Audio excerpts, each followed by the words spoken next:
राधे राधे। वैशाख पूर्णिमा 2021। वैशाख पूर्णिमा व्रत कथा यम के भय से देती है मुक्ति।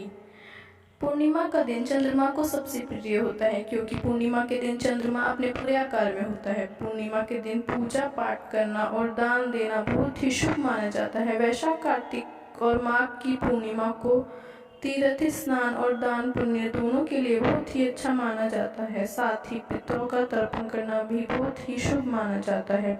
इस बार वैशाख पूर्णिमा 26 मई को बड़े धूमधाम से मनाई जाएगी।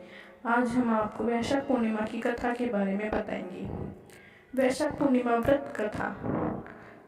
द्वापर युग में एक समय की बात है। माँ यशोदा ने भगवान कृष्ण जी से कहा कि हे कृष्ण, तुम सारे संसार के उत्पन्नकर्ता पोषक हो। आज तुम मुझे ऐसा व्रत कहो जिससे स्त्रियों को मृतलोक में विधवा होने का भय नहीं रहे तथा यह व्रत सभी मनुष्यों की मनोकामना पूर्ण करने वाला हो। यह सुनकर श्री कृष्ण ने कहा, हे माँ, आपने मुझसे बहुत ही सुंदर सवाल किया है। मैं आपको विस्तार पूर्वक बताता हूँ।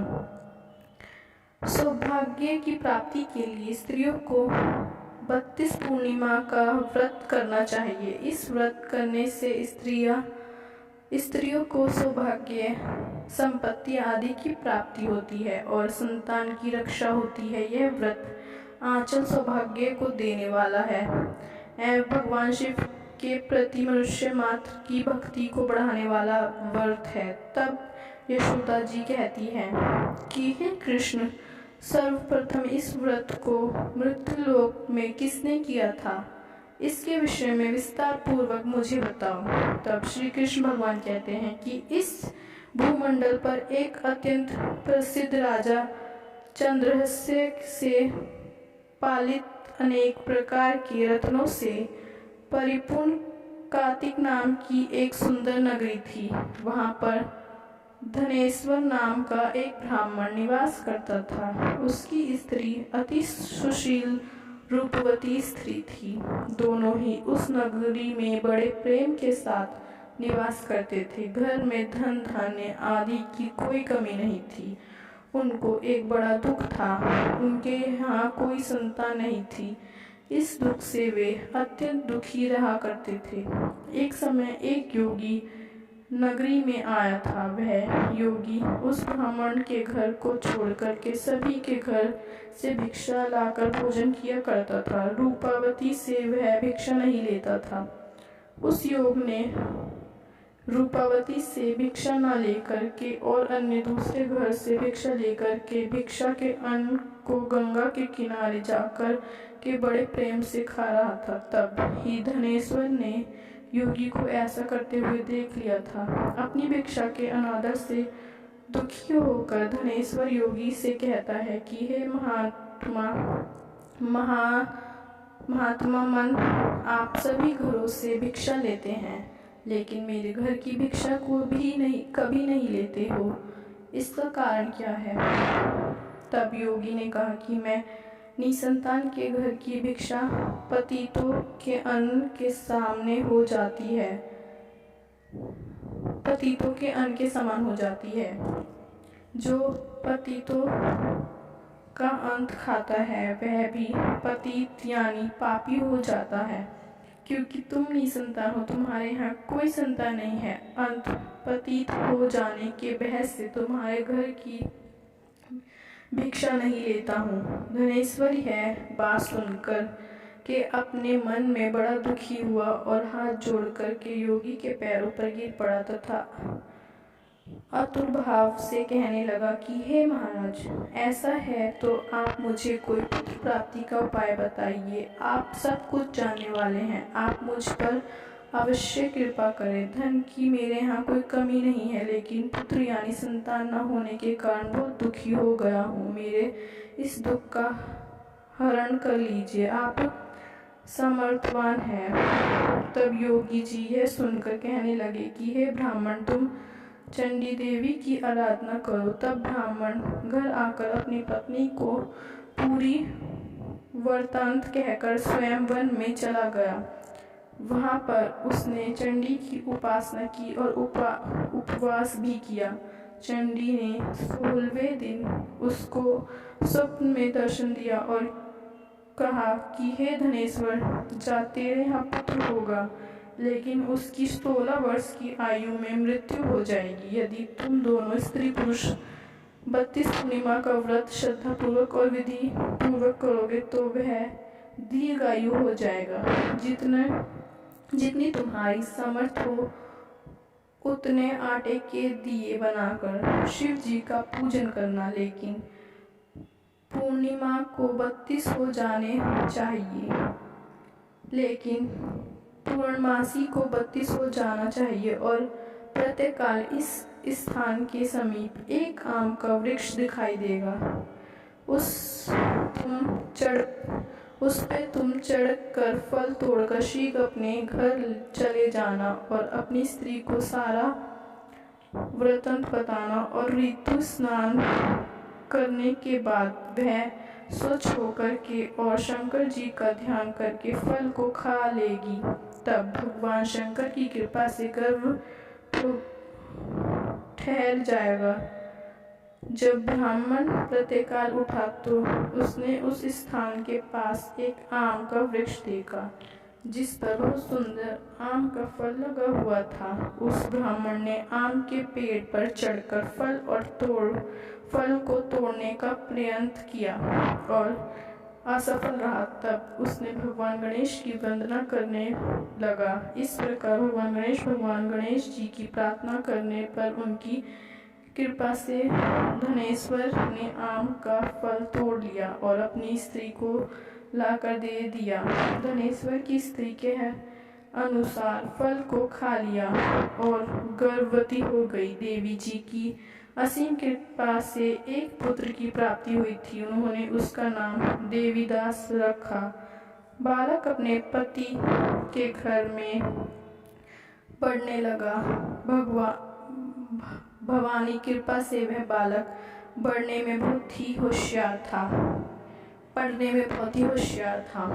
दुर्गा जी के आज्ञा अनुसार उसकी माता ने 32 पूर्णमासी के व्रत रखना शुरू कर दिया था, जिससे बालक दीर्घायु वाला हो जाए। 16वें साल लगते ही देवदासी के पिता को बहुत ही चिंता हो गई थी, कहीं उनके पुत्र की मृत्यु इस साल नहीं हो जाए। इसलिए उन्होंने अपने मन में विचार किया कि यह दुर्घटना उनके सामने हो गई तो वे कैसे सहन कर पाएंगे। तो उन्होंने देवदास के मामा को बुलाया और उन्होंने कहा कि देवदास 1 वर्ष के लिए काशी में जाकर विद्या का अध्ययन करे और उसको अकेले भी नहीं छोड़ना चाहिए, इसलिए साथ में तुम चले जाओ और 1 वर्ष के बाद इसको वापस लौटा के ले आना। तब सारा प्रबंध करके उनके माता पिता ने देवदास को एक घोड़े पर बैठाकर उसके मामा को उसके साथ ही भेज दिया, किंतु यह बात उसके मामा या और किसी को पता नहीं थी। धनेश्वर ने अपनी पत्नी के साथ माता भगवती के सामने मंगल कामना एवं दीर्घायु के लिए भगवती की आराधना पूर्णमासियों का व्रत करना आरंभ कर दिया। इस प्रकार उन्होंने 32 पूर्णमासी का व्रत पूरा किया। एक दिन मामा और भांजा रात्रि बिताने के लिए एक गांव में ठहरे थे। वहां पर एक ब्राह्मण की सुंदर लड़की का विवाह होने वाला था। जहाँ बारात रुकी हुई थी वहीं पर ही देवदास और उनके मामा ठहरे हुए थे। इसके बाद लड़की ने देवदास से विवाह को अपना पति मान लेती है और उससे ही विवाह करने के लिए कहती है, लेकिन देवदास ने अपनी आयु के बारे में बताता है। लेकिन इस लड़की ने कहा कि जो गति आपकी होगी वही मेरी होगी। हे स्वामी, आप उठिए और भोजन कर लीजिए। इसके बाद देवीदास और उसकी पत्नी दोनों ने भोजन किया। सुबह देवीदास ने अपनी पत्नी को 3 नागों से जड़ी एक अंगूठी और रुमाल दिया। मेरा मरण और जीवन देखने के लिए एक पुष्प वाटिका बना लो। जब मेरा प्राण अंत होगा तो ये फूल सूख जाएगा, ये फिर से हरे भरे हो जाए तो जान लेना कि मैं जीवित हूँ। भगवान कृष्ण कहते हैं कि हे माता, देवीदास विद्या अध्ययन के लिए काशी चले गए। कुछ समय बीत जाने के बाद सर्प देवीदास के पास आता है और देवीदास के डसने का प्रत्यय करता है। लेकिन व्रतराज के प्रभाव से देवीदास को काट नहीं पाया, क्योंकि उसकी माता ने पहले ही 32 पूर्णमासी के व्रत पूरे कर चुकी थी। इसके बाद काल स्वयं वहाँ आया और उसके शरीर से उसके प्राणों को निकालने का प्रयत्न करने लगा, जिससे वह मूर्छित होकर पृथ्वी पर गिर पड़ा। भगवान की कृपा से माता पार्वती के साथ शंकर जी वहां पर गए। माता पार्वती ने शंकर जी से कहा कि इसकी माता ने पहले 32 पूर्णमासी का व्रत किया और आप उसके प्राणदान दे।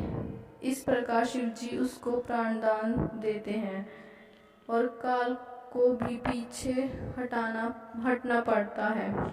देवीदास स्वस्थ होकर पूर्ण बैठ गया। उधर उसकी स्त्री उसके काल की प्रतीक्षा किया करती थी। जब उसने देखा कि पुष्प वाटिका में पुष्प और पत्ते नहीं रहे तो उसको अत्यंत आश्चर्य हुआ। लेकिन जब वाटिका हरी भरी हो गई तो वह जान गई कि उसके पति को कुछ नहीं हुआ है। यह देख करके वह बहुत प्रसन्न मन से अपने पिता से कहने लगी कि पिताजी, मेरे पति जीवित हैं, आप उनको खोजो। 16 साल बीत जाने पर देवीदास अपने मामा के साथ काशी से वापस चल दिया। उधर उनके ससुर घर से उनको खोजने के लिए जाने वाले ही थे, लेकिन वे मामा भांजे वहां पहुंच गए। ससुर उनके अपने घर में ले गए और नगर निवास वहां पर एकत्रित हो गए और उन्होंने निश्चय किया कि इस कन्या का विवाह इस ही बालक के साथ हुआ था। कन्या ने भी लड़कों को पहचान लिया था। कुछ दिन बाद देवीदास अपनी पत्नी और मामा के साथ बहुत से उपहार लेकर अपने नगर की ओर चल देता है। जब वहां गांव के निकट आ गया तो वहां के लोग ने उसे देखकर उनके माता पिता को पहले ही खबर दे दी, तुम्हारा पुत्र देवीदास अपनी पत्नी और मामा के साथ आ रहा है। ऐसा सुनकर उनके माता पिता बहुत ही खुश हुए थे। पुत्र और पुत्रवधू की आने की खुशी में धनेश्वर ने बहुत बड़ा उत्सव मनाया। तब भगवान श्री कृष्ण जी कहते हैं कि धनेश्वर 32 पूर्णमासी के प्रभाव से पुत्र वन हुआ।